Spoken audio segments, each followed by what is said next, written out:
This week's show is supported by Granola, the AI note taker, and this is a tool I use myself every single day. As a coach or advisor, Granola gives you complete flexibility in how you stay compliant, inform your clients, and handle consent. There's no bot joining the call, just a quiet, unobtrusive capture running on your device in the background. It works across everything: Zoom, Riverside, Google Meet, Squadcast, and on your own phone for in-person sessions too. The real superpower is querying everything across all the calls you've ever recorded, drilling down into a single client's entire history in seconds, or just asking a question about the call you had yesterday. You can set up your own custom reports, spot patterns across your practice, and connect it to all your favorite tools: Notion, HubSpot, Zapier, and much, much more. And this is not just a note taker, it's a second brain for your practice. And thanks to the nice people at Granola, if you use the link go.granola.ai/Bob, they'll extend your 1-week trial to a full month. That's go.granola.ai/Bob.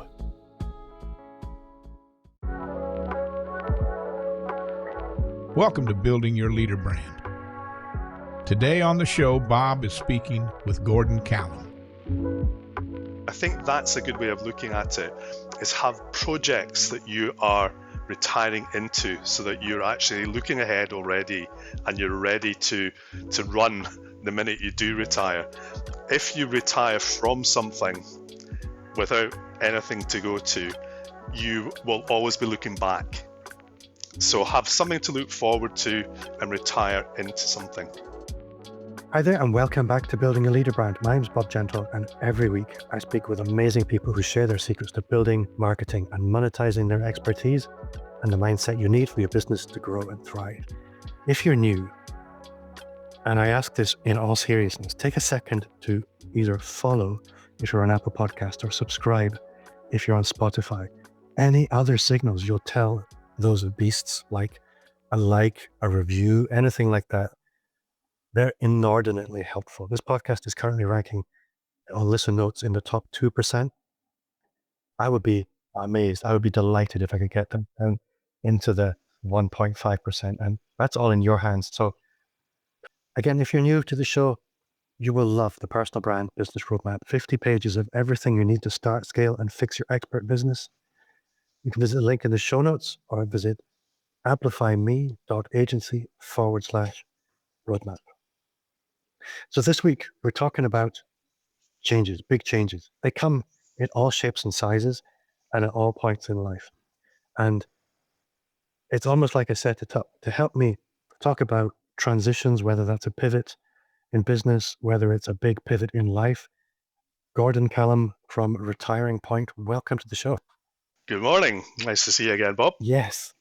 So we've known each other for a while, and I think you're best known as the change management guy. Like lots of people listening, if they were to Google you or if they've heard of you, which are in the UK, they probably have, if they've any interest in change management, that's what you're best known for. But as a chap that's taken a step back, letting other people take the reins in that business, you're not slowing down and decided to take all the learning from Changing Point into that big transition in life. Well, not the biggest, but a big transition in life where people move out of full-time work and into what some might call retirement. But I'm doing it again. I always do this. I run ahead and I start talking about the things that matter about the guest. But what would really help me is if you could introduce yourself to the listener who's maybe meeting you for the first time. Yeah, okay. Good morning, everyone. I'm Gordon Callum. I'm the founder of originally Changing Point, as Bob has mentioned, and more recently Retiring Point. And if I can just give you a sense of what Changing Point was about, it was an organization focusing on the behavioral aspects of implementing change successfully. And I'd been running that business for about 20 odd years. And it was during the pandemic that I suddenly had a bit more time to think, as we all did, just slowing down and actually getting more time to think about myself. And at that stage, I was entering my 60s, and I suddenly realized that I had not given any consideration to my own retirement. I'd been so busy running the business that that just had never really crossed my mind. I'd been having an annual review with my financial advisor, so the financials were taken care of, and that wasn't really a concern. But it suddenly just hit me that, what am I going to be doing in retirement? What am I really going to be doing with my time? It's all very well having the money, but I'm just not ready. I'm not prepared for this. So that was where the idea for retiring point, where that came in, realizing that if I was struggling with that, probably a lot of people in the same position, maybe business owners, really senior people in organizations that are so busy and focus on work that they're not really thinking about themselves at all as they're approaching retirement. And when they get there, they're just not ready. So that's where the idea of retiring point came from, Bob. I think there are all kinds of transitions in life, as I mentioned, and retirement is one of the most, it's not immovable, but we're all growing older. Time's not going anywhere. And it's it's probably the most obvious, almost inescapable transition. But there are many transitions that we go through in business, and I think we kind of stumble through them. Yes. With your work in Retiring Point, you're kind of focused on not the financial aspects, but almost the identity aspects. Because a lot of people, when they move out of full-time work, there's a loss of identity that can lead to a loss of purpose, that can lead to a loss of meaning and fulfillment in life. And I think what you were describing there about planning for retirement a couple of years before, a lot of the time in these earlier transitions, we have them forced upon us. And, yes. or we just react in the moment to an opportunity. In your work with retirement, is there anything that you look at earlier in your life or in the lives of other people where those same lessons could or should be applied? Well, I think in general, for senior people who are really leading change very often in the work that they're doing, they would never leave things to chance and never leave things to the last minute. They would have a very clear plan of what they wanted to do and have really given consideration to all sorts of options that they could consider. So the level of thinking that they would put into delivering change effectively is huge. And that's what I find quite a surprise, really, how often the people I work with, and this includes myself, how little thinking has been given to the whole idea of creating the right level of retirement, the right kind of retirement that they really want to look for. So I think most people, it tends to just be the financial aspects that they give the attention to for decades, and then they often leave the thinking about retirement to the very last minute, which is quite contradictory to what they've done in their business lives. So it's quite interesting. But it's almost, they feel it's almost a selfish thing that if they're focusing too much on number one, they're not focusing on their business or not focusing on the organization they're leading. And I think they need to just get that balance a little bit better. So interesting, you answered a much better question than the one I asked. And it kind of begs the question, what in a healthy world does retirement look like? Because if we go back to the 1950s, retirement was, you're not allowed to work anymore. Go and get an allotment or a garden or walk a dog or take up bowls or bowling or something like this. Yes. We know that's unhealthy. What does a healthy retirement look like from a longevity perspective? And yeah, it's a great question, and I don't think there's a simple answer to that one, because I think it depends very much on the individual. I think the idea of the cliff edge retirement was what used to happen, way back. People would retire very suddenly. They knew a date that they were going to retire, and that was it. And then it was a real quite a shock to the system. Now, a lot of people still experience this. A lot of people still experience that cliff edge, and I'll come back to it. But obviously, over the last maybe a couple of decades, there's been more of this almost a transition to ease off, maybe into 3-4 days a week, or reduce down to 4, 3, 2, that type of thing. Now, in theory, that sounds fine, but for the people that I work with, even if they're trying to do that, I think they find, like a lot of people who work part-time, they still end up working more than they should be, and they find it hard to actually let go of something they feel so committed to.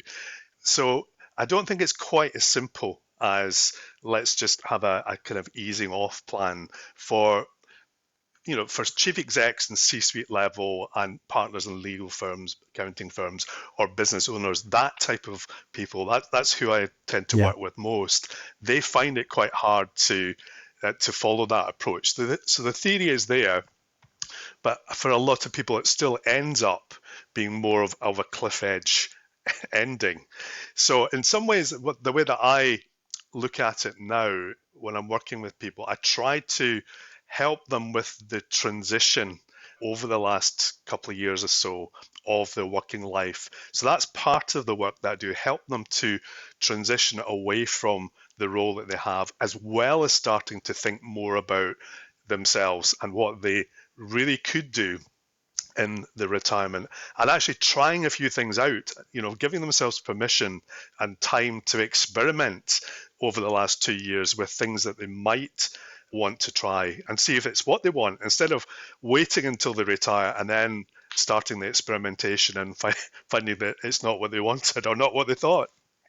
I read a very strange book once, and in it they were talking about the importance of what they described as anomalous activities, and that if you're in a routine and you stick to that routine, you're very unlikely to experience new things that will lead to actual change. Whereas if you intentionally put yourself in a situation where you will experience unusual things, you're far more likely to invite synchronicity that actually drives real growth. And Yes.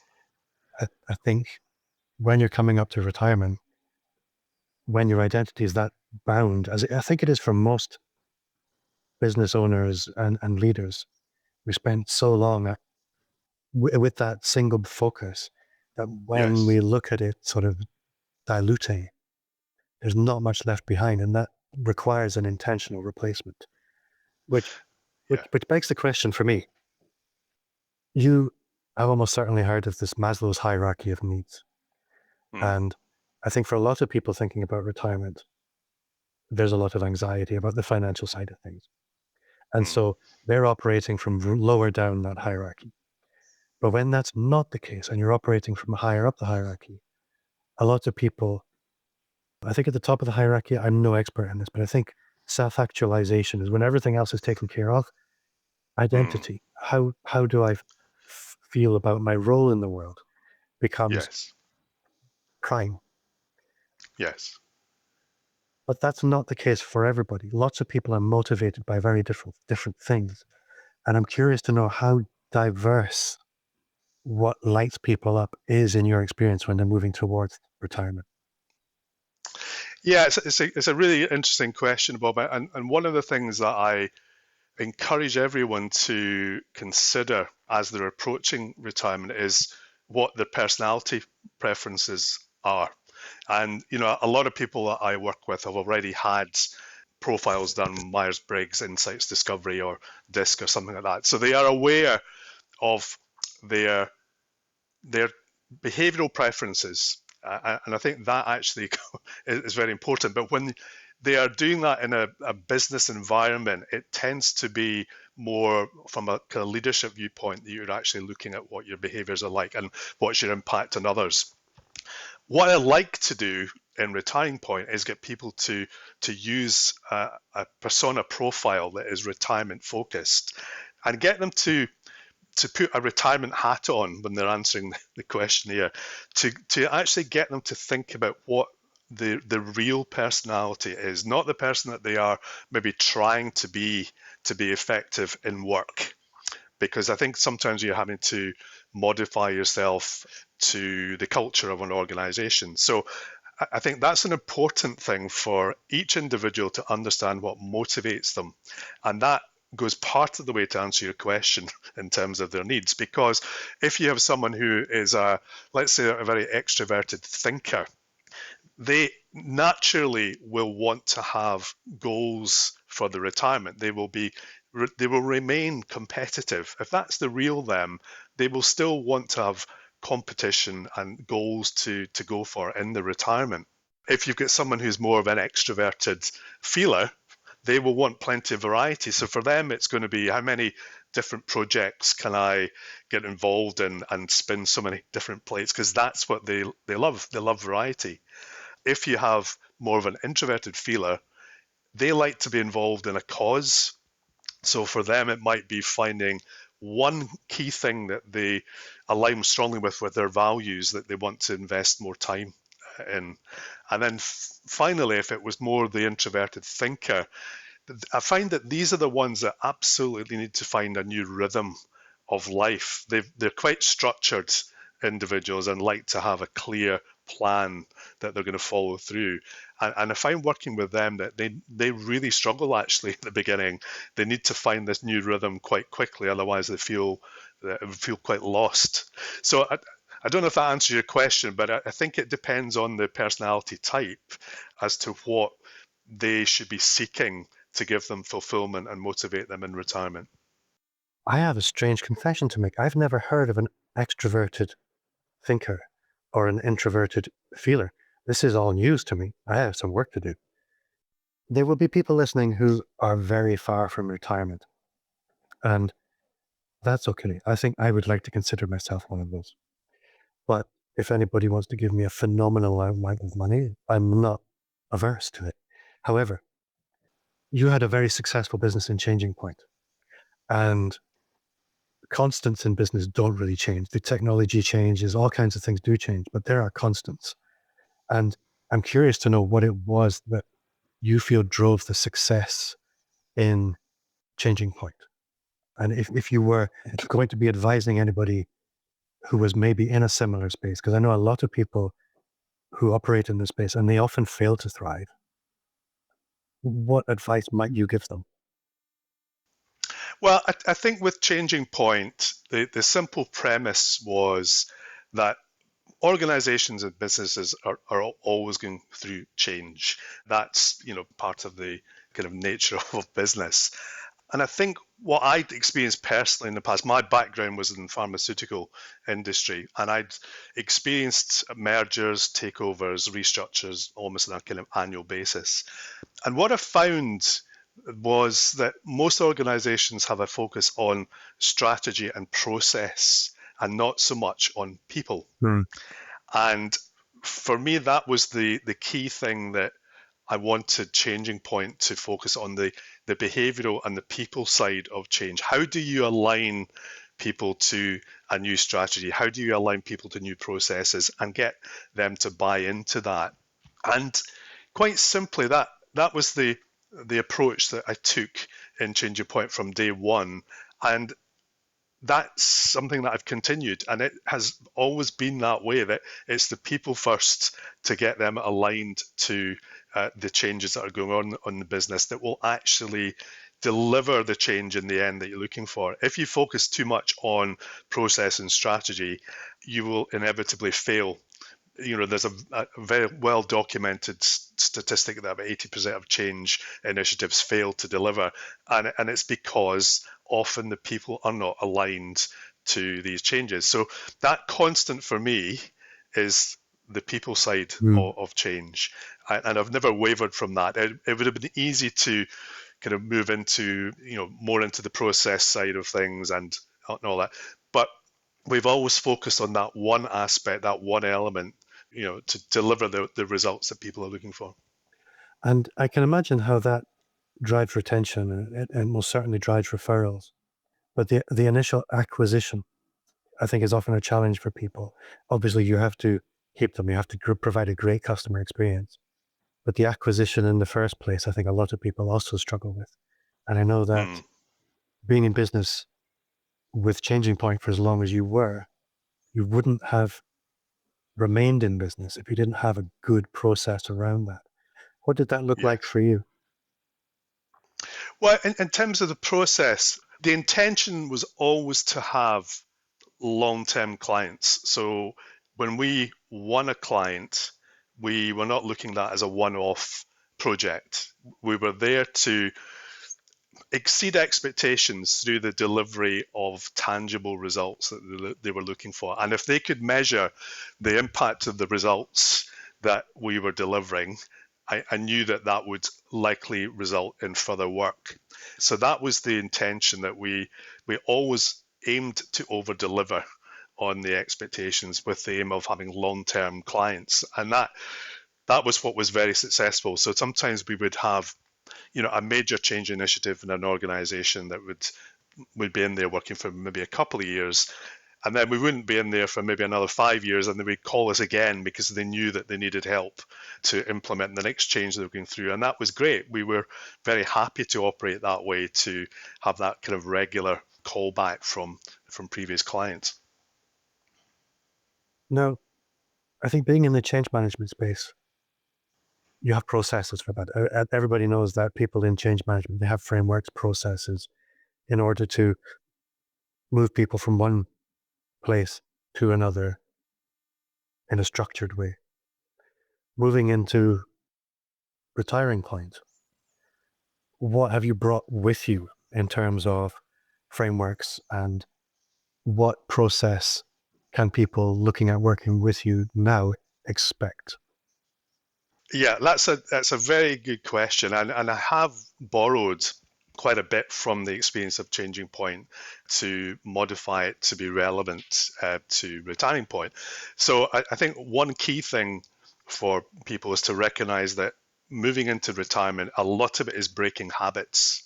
So I think first, being aware of our habits and our preferred behaviors is an important starting point. So that's one of the things that we definitely introduce. Then getting them to think differently about how they could break these habits to make retirement different and the way that they want it to be. And how are they going to do that? Put that into practice through application. And then importantly, the follow through, which is the thing that requires resilience in any change that people are making. If you're really going to follow through well, you need to build up momentum for the change that you are trying to implement. So that whole model is one that we've been using. It's a cycle of behavioral change that we've always used in Changing Point. I'm now using in Retiring Point. But now it's more about getting people to think about their retirement vision. So having a clearer picture of what their ideal retirement would be, rather than from a business perspective, and then trying to get them to think about how they are going to achieve that through small steps. I'm not trying to create a grand plan, but I try to get people to create rolling 12-month plans that help them move towards that vision of retirement that they're looking to. So it's very clear that this plan will evolve. It's not going to be a case of having a one-off business plan, a one-off retirement plan. It will evolve as they experience the phase of retirement. I think that evolution is really interesting. Something I've noticed is that in my work, when I sit down with a brand new client, or even at the prospect stage, and ask them, if you got to choose the future, what would that look like? There's an imagination gap, and sometimes they're so accustomed to just doing what's expected, having the freedom to look ahead and think, well, if I got to choose, if somebody just gave me a sheet of paper and a paintbrush, what would I do? Yes. Oh my goodness, Yes. I don't know what to do. And this imaginative exercise, it does beg the question of, how would an artist approach this? And they start with a little sketch, and then that sketch lives in the physical space for a while, and it triggers the subconscious, and then inspiration hits, and they think, oh, I could do this. And then there's another sketch, and then over time, the piece of work emerges. Retirement is a piece of work if you approach it properly. Yes. And I think, I think to your point, what you've been saying there, the way that I get people to think about this grand word vision, it's a much overused word, but trying to simplify it. If we think about what you're doing with your time, how are you investing your time today? So if we think about that, all the elements of life that you have, so that is, how much time are you spending in work? How much time are you spending with family? How much time are you spending with friends? How much time on hobbies? How much on health and all that kind of thing, travel? And if you actually do a bit of an audit of how you're spending your time, that's you in effect creating what I would call the world map. Brilliant. Today's world map. This is the map of your world as you see it. And then I get them to think about retirement and what they would like to do with all of these elements of life and how they want to reinvest their time. So how would you reinvest that time on family, friends, social life, work? If you still want to work, how much, do you want to work? And by doing that, it's actually a simple way of creating a top line vision, because that is your new world. That is your new map of the world that you are creating by just thinking about how you're going to invest your time. So that for me is a simple way of getting people to think about their retirement vision. There's a really powerful correlation there to anybody listening. I've had to write this down in uppercase. How you invest your time today builds the future, quite literally. And something I find quite often is people will nod their head when I talk about, for example, the importance of maintaining contact with important people from your legacy network in very small ways. And they nod their head and they say yes. And I tell them about the importance of showing up on a regular basis. And they nod their head and say yes. And then I look at their profiles 3 months later and absolutely nothing's happened. Yes. It's like having a high interest bank account and never paying into it. And you spent the money on cheese puffs instead, quite literally sometimes. A metaphor I often come to is, how do you build a time machine? It starts with imagination, it crystallizes down into vision, and then we have a plan. And then from that plan, we have projects. From the projects, we have tasks, and then we have daily action. We are in complete control of the future. And so many people feel helpless. And it's at the micro level of the small actions that we take today. How you're investing each minute is a choice. And as I say that, I'm reflecting a lot of my choices and thinking, I can do so much better. Yes. But for retirement in particular, when you're really looking at a whole new chapter of life, everything is open to you. If the commercial side of things or the financial side of things is not the millstone around your neck, goodness me, what you can do if you choose to. Yes, yes. And interesting on the kind of time aspect, I find it quite fascinating that I've worked with one or two clients who have had very senior roles, and they've come to me for help once they have retired, and they've had this kind of cliff edge experience. But the last 12 months of their work, instead of easing off, they've actually invested even more time in work because they wanted to go out with a bang. Yeah. They wanted to go out. They were so committed to what they were doing, either in their business or in their very senior position. They wanted to go out and feel that they had done their best as they left. And yet when they've gone, they have not thought about themselves at all. So almost they've deprioritized the time investment in the things that they're going to be doing in retirement. So that I think is a danger for a number of very senior people, is that they sometimes feel that they need to work even harder in these final 12 months. And again, that's where the support and challenge that Retiring Point can give them can make a big difference. I think I love the metaphor of a cliff edge. I think a lot of people do treat it as it's almost, you got to get your homework done before the end of the week. We never did the homework anyway. But looking at it like a runway, you need to get to the end of the runway for launch, and the launch is the thing. It's what comes after you leave that is what this is all for. We don't work to work. We work a lot of the time to get to the point where we can have the grace to not have to. I'm interested to hear from your perspective. Obviously, Changing Point was a sort of Scottish central belt UK national company. Moving into Retiring Point now, you're really looking at it with a very global perspective. And what difference have you found moving into Retiring Point from Changing Point? Well, but interesting, Changing Point actually was more global than you were suggesting. We ended up doing work in Africa, America, various parts of Europe, so it wasn't purely UK. The bulk of it was the UK.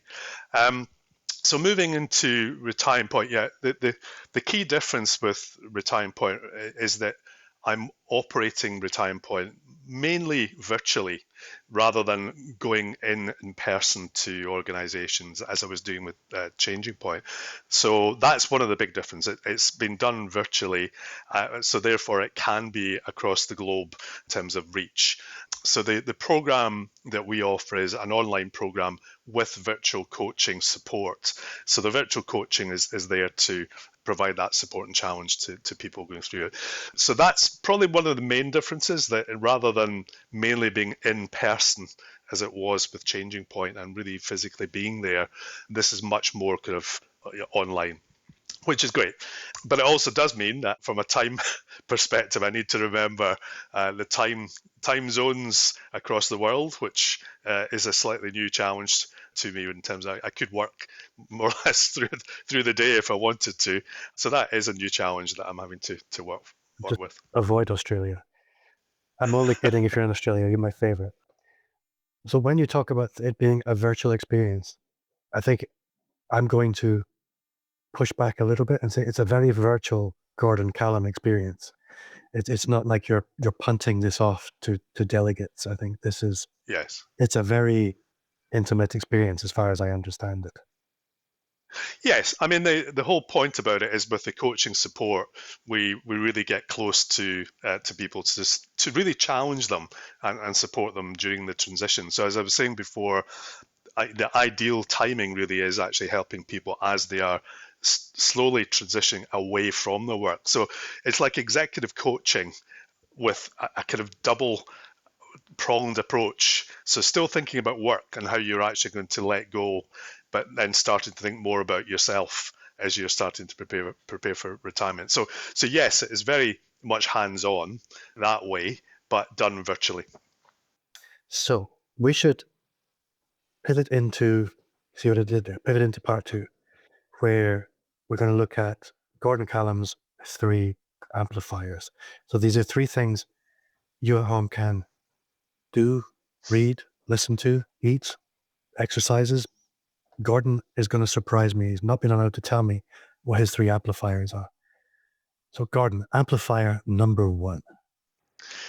Well, number 1, we've touched on it already, but I think that everyone needs to give serious consideration to the non-financial aspects of retirement as much as the financial aspects. I think we tend to all focus too heavily on only the financials, but there really isn't much point in having a great kitty there if we don't really know what we're going to do with it at the end. So it's really important that we actually balance the non-financial with the financials. And what I'm really meaning by that, what is the clarity of purpose and direction? What is the identity that we are going to have going forward? A future-focused identity rather than a retrospective identity. How are relationship dynamics going to change? Because inevitably they do. There's a kind of massive change when maybe you're around with your partner 24/7. It's quite different to the way it has been. So all these things and the emotional ups and downs, because there's no question of it. This is an emotional roller coaster period that you go through in the pre-retirement stage as you move into retirement and then post-retirement. There are massive ups and downs. The whole emotional experience is huge. So non-financial, give that real focus. It's really interesting listening to that. I totally agree, and you paint a very clear picture of that. But I think you could argue that the same should be true at every stage of life. Certainly for me right now, the financial side of retirement are a very sharp focus for me, shoveling as hard as I can. But at the cost of what? And I think that's something people could really listen to, is create a bit of space for an identity that exists on its own. And that's something we should probably be thinking about at all points of life, but certainly looking towards retirement, because if you don't have that, you're going to find yourself without very much and probably with some challenges psychologically. Yes. Amplifier number 2. Number 2, I think this is a really important one, and that's retire into something rather than retiring from something. Now, the reason for that is almost back to what I was saying before. If you are preparing for your retirement and maybe the last 2 or 3 years, you're experimenting, you're trying things out, maybe new hobbies. It might be a new form of work. There might be some sort of new initiative.